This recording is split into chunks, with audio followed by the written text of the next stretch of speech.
Jadi pertama sekali saya nak bagi tahulah di sini kita adalah NGO Muslim Malaysia, iaitu Pertubuhan Badan Kebajikan bukan kerajaan. 1,300 kotak untuk sebulan.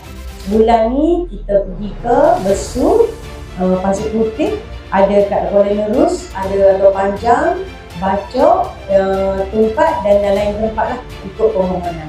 Saya, pengurusi JPKK Kampung Graduate dan Alur Panji mengucapkan terima kasih kepada Muslim Malaysia kerana sudi membagikan barang-barang kepada Asnah di Kampung Graduate.